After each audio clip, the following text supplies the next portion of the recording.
अप्रैल 1965 में कच्छ के बड़े इलाके पर पाकिस्तान ने अपना हक जमाया। उसके ऑपरेशन का नाम था desert hawk. Operation desert hawk Kutch क्षेत्र के रण में पाकिस्तानी सेना द्वारा नियोजित और क्रियान्वित एक सैन्य अभियान का कोड नेम था। पाकिस्तान ने इस ऑपरेशन के जरिए कई मकसद पूरे करने की योजना बनाई थी। सबसे पहले भारत सरकार और सेना की प्रतिक्रिया का आकलन करना था। यह भारत के खिलाफ युद्ध शुरू करने की दिशा में पहला कदम था। अगस्त आते आते पाकिस्तान की सेना ने ऑपरेशन जिब्राल्टर के नाम से कश्मीर में सैन्य ऑपरेशन शुरू कर दिया था। ऑपरेशन जिब्राल्टर पाकिस्तान के जम्मू कश्मीर में घुसपैठ करने की रणनीति का कोड नेम था, जो भारतीय शासन के खिलाफ विद्रोह शुरू करने के लिए किया गया था। सफल होने पर पाकिस्तान को कश्मीर पर नियंत्रण हासिल करने की उम्मीद थी, लेकिन यह अभियान एक बड़ी विफलता साबित हुई। पाकिस्तान ने विशेष रूप से स्पेन के अरब आक्रमण के समानांतर ध्यान आकर्षित करने के लिए इस नाम को चुना, जिसे जिब्राल्टर के बंदरगाह से लॉन्च किया गया था। इसका मकसद एलओसी को पार कर कश्मीर की मुस्लिम आबादी को सरकार के खिलाफ उकसाना था। हालात खराब हो चुके थे।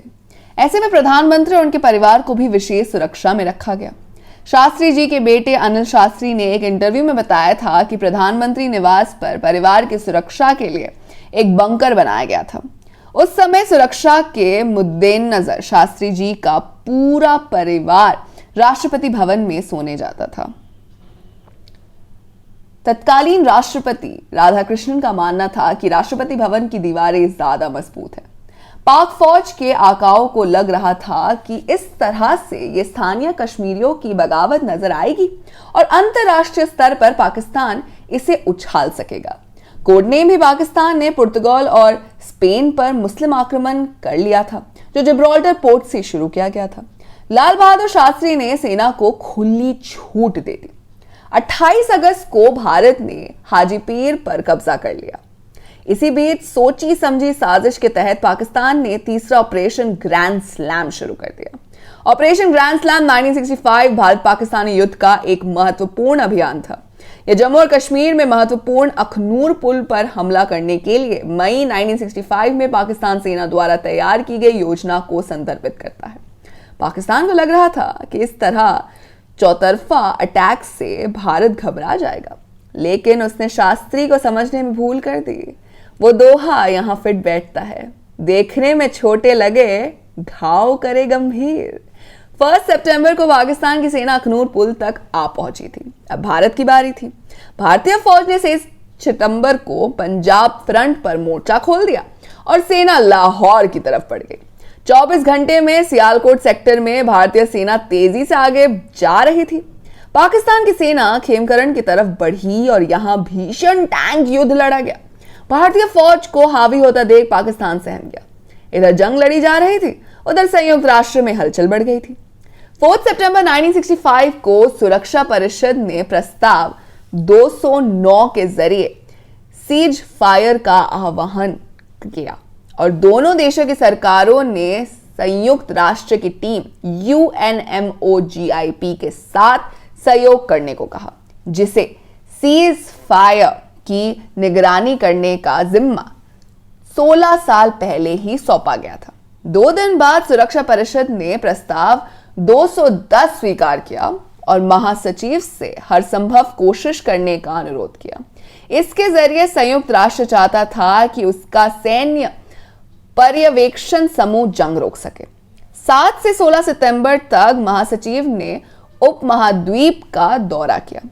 16 सितंबर को उन्होंने सुरक्षा परिषद को दी अपनी रिपोर्ट में बताया कि दोनों पक्षों ने संघर्ष विराम की बात कही है, लेकिन दोनों शर्तें रखे रहे हैं और ऐसे में मुश्किल हो रही है। इसके बाद महासचिव ने सुरक्षा परिषद को सुझाव दिया कि वो अपने स्तर पर कुछ ठोस कदम उठाए।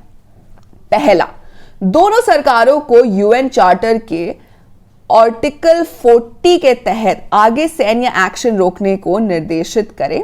दूसरा, दोनों पक्षों से सैनिकों की वापसी सुनिश्चित करने को कहा जाए। तीसरा, दोनों देशों के राष्ट्राध्यक्षों से अनुरोध किया जाए कि वे किसी मित्र देश में मिलकर संकट का हल निकाले।